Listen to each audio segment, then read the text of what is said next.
Good morning students. आज हम करेंगे program to multiply two matrices. अब हमें क्या करना है, दो मैट्रिक्स मल्टीप्लाई करनी है। तो उसके लिए हमें देखिए क्या करेंगे, पहले तो दो मैट्रिक्स बनाएंगे। एक तो मैट्रिक्स बनेगी ए आई जे, मतलब इस नाम से। एक ऐसे ही हम बना लेंगे बी एम एन। फिर जब इनकी मल्टीप्लाई कर लेंगे, इन दोनों मैट्रिक्सेस की जैसे मल्टीप्लाई कर लिया, तो जब दो मैट्रिक्स को मल्टीप्लाई करते हैं तो एक नई मैट्रिक्स बनती है। तो उसका नाम हम क्या ले लेंगे, सी पी क्यू, ये ले लेंगे। तो हमें टोटल कितनी मैट्रिक्स चाहिए, 3। इन दो मैट्रिक्सेस की मल्टीप्लाई किस में रखेंगे, सी में। तो देखिए हम स्टार्ट कर रहे हैं। तो मुझे यहाँ से पता चल गया मुझे कितने वेरिएबल चाहिए। देखिए इंट टाइप के 1 2 3 4 5 6, 6 तो यही हो गए। इसके बाद में एक एक्स्ट्रा फिलहाल ले रही हूँ, वो आगे जाके बताऊँगी क्यों चाहिए। तो 6 तो ये हो ही गए। एक 7th मैंने ले लिया के।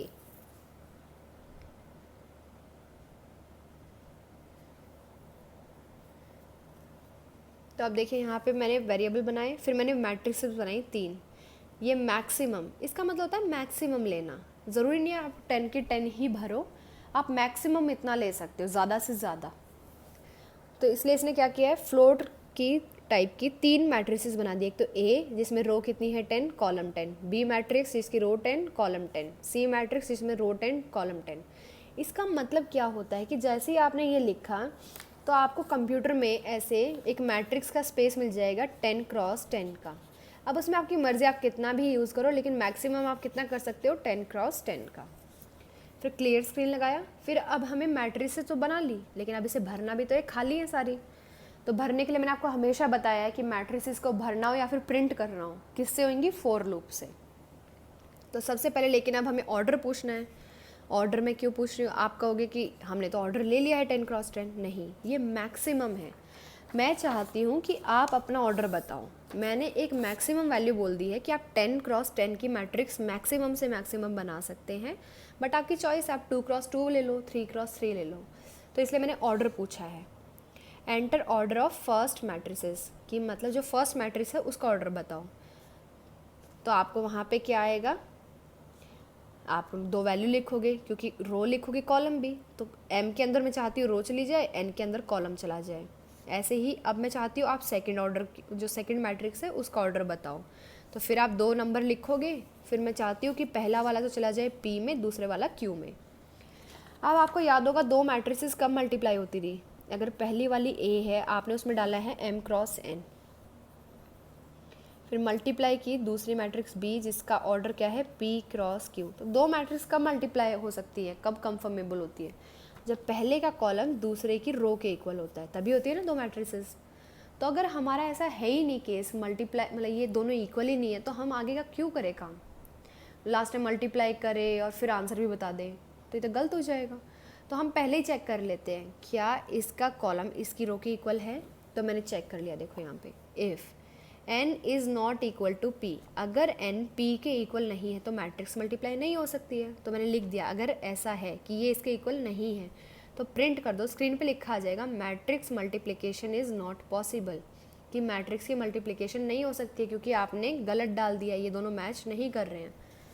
अब ये लिख दिया। अब मैं चाहती हूँ नीचे का ये जो देखो आपको इतना सारा काम है, ये तो वेस्टेज है आपके लिए, अब तो ये नहीं हो। मैं चाहती हूँ अब आपका प्रोग्राम ख़त्म हो जाए, आप ये नहीं करो सारा। तो जैसे ये लाइन लिखी है, मैं चाहती हूँ आप कहाँ चले जाओ, लास्ट में। वो कैसे जा सकते हैं एकदम, तो मैंने आपको पहले बताया था, एक लेबल के थ्रू, गो टू लेबल याद होगा। तो मैंने लिख दिया गो टू और एंड बना लिया लेबल। तो एंड मैंने कहाँ लिख दिया, गेट सी एच से बिल्कुल पहले, कि जैसे ये प्रिंट हो आप सीधा ये सब छोड़ के कहाँ पहुँच जाओ, यहाँ पे। तो देखो आपका काम कितना कम हो गया, आपको ये सब नहीं करना पड़ा। अब अगर ऐसा नहीं है, अगर मैट्रिक्स मल्टीप्लाई हो सकती हैं तो कैसे करना है। अब मैंने मैट्रिक्स का आपसे भरवाया पहले ऑर्डर आपने भरा एम एन। अब मैं कह रही हूँ अब इस मैट्रिक्स को भरो, मतलब रो वाइज कॉलम जैसे आपको भरना है ना वैसे भर दो। रो वाइज भरते हैं। तो पहले फॉर लूप लगाए, तो पहले रो चलेगी फिर चलेगा कॉलम। तो देखो फॉर के अंदर फॉर लगेगा, 2 क्रॉस 2 की है इसलिए फॉर के अंदर फॉर। तो अब देखो मैं एक बता रही हूँ, दूसरी आप खुद देखना फिर कैसे आती है। सपोज कर लो ये वाली है, ये वाली लाइन है। तो सबसे पहले आई क्या है, 0। आई 0 हो गया। अब इस लाइन पे आएगा इसके अंदर, जे बी क्या है 0, जे 0 नेक्स्ट लाइन पे आया स्कैन एफ में। तो जो आपने पहला एलिमेंट लिखा है वो कहाँ जाके सेव होगा, ए आई जे। अभी आई क्या है 0, जे बी क्या है 0, इसका मतलब पहली जो भी वैल्यू कहाँ जाके सेव होगी, ए 0 0 में। इतना ठीक है। अब देखो पहले अंदर वाला लूप पूरा चलता है फिर बाहर पे आता है। अब अंदर वाले लूप में जे प्लस प्लस, इसका मतलब अब क्या होगा, आई तो 0 ही है लेकिन अब जे क्या बन गया है 1। अब फिर जो दूसरी वैल्यू आपने लिखी है स्क्रीन पे, देखो ऐसे वैल्यू लिखनी है आपको, मैं दिखा देती हूँ थोड़ा आइडिया मिल जाएगा। आपने ऐसे वैल्यू लिखी हुई है तो ये सेव कैसे होंगी, ये तो ए 0 0 में चलेगी। अब मैं चाहती हूँ ये किस में जाए, ए 0 1 में, तो वो कैसे जाएगी। अब आई तो 0 ही है, जे क्या बन गया 1। तो अब जो नेक्स्ट वैल्यू है ये वाली, ये किस में जाके सेव होगी, जो भी आपने स्क्रीन पे लिखी है, ए आई कितना है 0, जे कितना है 1, यहाँ जाके सेव होगी। देखो मैट्रिक्स में बना रही हूँ, ए 0 0 एलिमेंट है ये, तो ए 0 1, ये कौन सा है ए 1 0, ए 1 1, ऐसे होते ना एलिमेंट्स। ये देखो आप 1 1 लिखते थे लेकिन यहाँ पे 0 0 से स्टार्टिंग है, तो इसलिए ये 0 0 है तो ये 0 1 1 0 1 1, रो कॉलम ऐसे होते थे ना। फिर अब क्या होगा, ऐसे ही जे फिर प्लस हो जाएगा तो जे अब 2 बन जाएगा, फिर ए 0 2 में हो जाएगी। तो देखो रो वाइज भर रहे हो ना, रो तो 0 ही चल रही है लेकिन कॉलम बदलता जा रहा है। पहले कॉलम 0 था, फिर कॉलम 1 हुआ, फिर कॉलम 2 हुआ। देखो कॉलम यहाँ पे 0 यहाँ 1, तो इसका मतलब आप भर कैसे रहे हो, इसको रो वाइज भर रहे हो। जब इसका ये पूरा हो जाएगा, n से n-1 तक पहुँच गया, मतलब 0 से लेके n-1 तक पहुँच गया है, फिर क्या होगा, ये ऊपर जाएगा क्योंकि ये वाला लूप पूरा हो गया। अब आई प्लस प्लस करेगा, अब आई क्या बन जाएगा 1 बनेगा, फिर ये नीचे आएगा। अब फिर जे क्या है 0, जे 0 है, फिर ये किस में फिल करेगा नेक्स्ट, आई जे का मतलब आई कितना है 1, जे कितना है 0। देखो अब नेक्स्ट रो पे आ गया ना, पहले तो इसने ये भरी पूरी, अब ये नेक्स्ट रो पे आ गया है। फिर जे क्या होएगा, अब जे प्लस प्लस मतलब जे फिर क्या बन गया 1। आई बहुत, जब जे पूरा हो जाएगा ना 0 से लेके n-1 तक, तब आई एक बार बदलता है, ये ध्यान रखना। तो ये आपका आई फिलअप हो गया, तो मतलब एक मैट्रिक्स यहाँ पे आपकी फिल हो गई है। ऐसे ही आप दूसरी मैट्रिक्स फिल करोगे। अब आपको क्या करना है, इन मैट्रिक्स को मल्टीप्लाई करना है। तो जब मल्टीप्लाई करना है तो किसी और मैट्रिक्स के अंदर जाके सेव होएगी। तो वो कैसे सेव होएगी, देखो बताती हूँ मैं आपको। एक मैट्रिक्स थी A जो m क्रॉस n की थी, दूसरी मैट्रिक्स थी P क्रॉस Q की। तो जब हम इनको मल्टीप्लाई करते हैं तो जो रिजल्टेंट मैट्रिक्स होती है C, वो किस ऑर्डर की आती है, इस रो की और ये वाला कॉलम, यही होता था ना। तो इसका मतलब मैं इनको मल्टीप्लाई करूँगी तो मुझे इस ऑर्डर की मैट्रिक्स मिलेगी C। तो देखो मैंने यहाँ पे देखो I को कहाँ तक चलाया, m-1 तक, J को कहाँ तक चलाया, Q-1, क्योंकि 0 से स्टार्टिंग है ना, तो ये ध्यान रखना 0 से स्टार्टिंग है इसलिए m तक नहीं जाएगा, वरना तो m+1 एलिमेंट हो जाएंगे। 0 से लेके 1 तक की पूरी काउंटिंग करो मेरे साथ, 0 1 कितने एलिमेंट हो गए 2। दिखने में आपको देखो 1 लगा है लेकिन 0 भी काउंट हो रहा है इसलिए 2 हो गए। तो 0 से लेके कहाँ तक जाएगा, m-1 तक। तो ये आपको पता चल गया है कि m तक क्यों गया है, ये q तक क्यों गया है, क्योंकि जो रिजल्टेंट मैट्रिक्स है आंसर आएगा वो किस ऑर्डर का होगा, m क्रॉस q का। अब आप क्या करोगे, एक मैट्रिक्स बनी, लेकिन हो सकता है ये मैट्रिक्स कंप्यूटर के अंदर से कोई ऐसी वैल्यू उठा के बनी गई हो, मतलब इधर उधर से कोई स्पेस ना ले ले पहले। तो इसलिए हम हमेशा क्या करेंगे, सबसे पहले जो भी एलिमेंट है उसको 0 बना लेंगे कि भाई अगर वहाँ पे कोई गलती से वैल्यू पहले से उठा लिए कंप्यूटर ने तो वो खाली हो जाए, वरना तो आंसर गलत हो जाएगा। पहले उसे खाली कर दिया। अब हमने लगाया है वहाँ पे एक और लूप, क्योंकि मैट्रिक्स कैसे मल्टीप्लाई होती है देखिए। 2 मैट्रिक्स ले रही हूँ मैं, ABCD EFGH, ये मैट्रिक्स ऐसे मल्टीप्लाई होती है ना, this into this plus this into this. तो ये कौन सा एलिमेंट होता है, ये अगर 0 0 है, ये 0 1 है, 1 1 सॉरी 1 0 1 1, ये फिर से 0 0 0 1 1 0 1 1। तो मल्टीप्लाई करते हैं, देखो इधर और इधर, ये A है ये B है। तो फर्स्ट एलिमेंट कैसे बनेगा, A 0 0 into B 0 0 plus this into this, A 0 1 into B, A 0 1 into B 1 0। तो इसको अगर मुझे लिखना है तो देखो ध्यान से एक बार, जो बीच वाला एलिमेंट है वो सेम है ना दोनों में, 0 0। पीछे वाला भी तो आपको सेम लग रहा है, लेकिन अगले में वो बदल जाएगा। देखो यहाँ पे करते हैं, अब सेकेंड वाला भरते हैं, तो ये अब किससे मल्टीप्लाई होगा, इससे।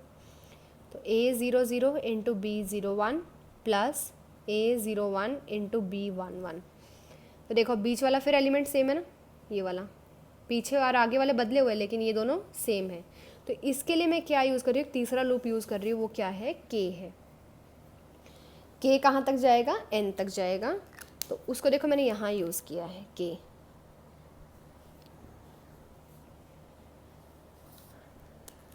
और ये जब आएगा तो एक बार देखो इसको मल्टीप्लाई करेंगे, फिर प्लस चाहिए ना इसी में प्लस चाहिए, तो इसलिए Cij प्लस कर दिया है नया एलिमेंट। तो जो रिजल्टेंट मैट्रिक्स, अब देखो यहाँ पे C मैट्रिक्स बन गई है, यहाँ पे C मैट्रिक्स बन गई है, मतलब वो कंप्यूटर के अंदर भरी जा चुकी है। लेकिन मुझे कहाँ चाहिए, स्क्रीन पे। कंप्यूटर के अंदर है, वो मुझे दिख नहीं रही है। तो मुझे देखने के लिए क्या करना पड़ेगा, फिर से फॉर लूप लगाने पड़ेंगे। 2 डायमेंशनल है इसलिए 2 लूप लगेंगे, एक बार I के ऊपर एक बार J के ऊपर। प्रिंट करेंगे किसको, C मैट्रिक्स को। तो प्रिंटिंग के लिए क्या करते हैं, परसेंटेज, क्योंकि C कैसी है, यहाँ पे आके देखते हैं। C मैट्रिक्स कैसी है, फ्लोट टाइप की, तो परसेंटेज में क्या आएगा, F। ये आ गया। एक एलिमेंट प्रिंट होगा, फिर दूसरा, फिर तीसरा, फिर चौथा। जब एक पूरी रो प्रिंट हो जाएगी तो फिर ये प्लस प्लस करेगा। जब पूरी रो, देखो ये रो प्रिंट करा देगा पूरी, फिर ये क्या करेगा, जाके वहाँ पे चेंज कर देगा रो को। फिर क्या होगा, अब आपको क्या चाहिए, एक रो प्रिंट होने के बाद नेक्स्ट लाइन में चाहिए ना नेक्स्ट रो। तो उसके लिए हम क्या करेंगे, जैसे ही एक रो प्रिंट हो जाएगी तो ये क्या कर देगा, नेक्स्ट आपको रो पे ले आएगा, मतलब नेक्स्ट लाइन में प्रिंट करेगा। अब तो जैसे एक रो पूरी हुई, ये क्या कर देगा, प्रिंट एफ \n, मतलब न्यू लाइन करेक्टर। एक रो के प्रिंट होते ही ये नेक्स्ट रो को यहाँ से स्टार्ट करेगा। और ये तो आपको पता ही है मैंने क्यों यूज़ किया था, ताकि अगर ऊपर आपकी प्रिंटिंग पॉसिबल नहीं है तो काम यहीं पे ख़त्म हो जाए। फिर गेट ch लगाया, आपका काम ख़त्म हो जाएगा। तो अब देखिए स्क्रीन पे क्या लिखा आएगा। सबसे पहले लिखा आएगा enter order of first matrix, तो आपने डाल दिया 3x2। फिर आया है enter order of second matrix, फिर आपने डाल दिया 2x1। तो ये किसकी वैल्यू बन गई है, m की, ये n की, p की, q की। फिर आपने चेक किया क्या n और p इक्वल है, तो हाँ ये इक्वल है, इसका मतलब मैट्रिक्स मल्टीप्लाई हो सकती है। फिर आपने क्या कहा यूज़र को कि आप फर्स्ट मैट्रिक्स से एलिमेंट डालो, तो आपने कैसे डाले, 1, फिर स्पेस दबाया, फिर 2, एंटर दबाया। इसके बाद यहाँ पे स्पेस, यहाँ एंटर, ये साइन मैं एंटर के लिए यूज़ करती हूँ। फिर 4 लिखा, फिर स्पेस, फिर एंटर दबाया, फिर 6 लिखा, फिर स्पेस, फिर 0 दबाया। जैसे आप ये दबाओगे इसके बाद नेक्स्ट लाइन खुद ही लिख देगा, स्क्रीन पे लिखा आएगा एंटर सेकंड मैट्रिक्स। आपने 6 दबाया, फिर एंटर दबा दिया, 4 दबाया, फिर एंटर दबा दिया। इसका मतलब ये मैट्रिक्स कैसी है, अगर मैं आपको एक रफ दिखा रही हूँ, ये कंप्यूटर के अंदर तो ऐसी दिख रही है, मैं रफ में बता रही हूँ, 1 2 4 5 6 0, क्योंकि ये कितने ऑर्डर की है, 3x2 की। फर्स्ट मैट्रिक्स 3x2 की, सेकंड कितने की चाहिए, 2x1 की। 2 रो 1 कॉलम, तो वो कैसे भरी है, 6 4। मल्टीप्लाई कैसे होगी, ऐसे और ऐसे। तो अब देखो ये मैट्रिक्स ए है, ये मैट्रिक्स बी है। अब मैं चाहती हूँ कि आप एक बार ये ट्राई करो, ये आपको आ रहा है या नहीं आ रहा है। एक बार ये लगा के देखो, इस पर आप वैल्यूज़ रखो, ये लगा के देखो, आपका आंसर यही आएगा एग्जैक्टली। अब ये पॉइंट के बाद यहाँ पे 1 2 3 4 5 6 डेसिमल में क्यों आया 0, क्योंकि जो सी मैट्रिक्स थी वो कैसी थी, फ्लोट की थी। तो फ्लोट ऑब्वियस सी बात है, डेसिमल के बाद 6 का स्पेस आपको देगा ही देगा। अगर कुछ नहीं आया आंसर में तो क्या भर देगा, खुद से 6 0 भर देगा। तो यह आपका प्रैक्टिकल था, और ये आपके एरे चैप्टर का भी एक पार्ट है। आपने ये कर लिया है। अब नेक्स्ट आता है आपका ट्रांसपोज, ये आप खुद ट्राई करेंगे।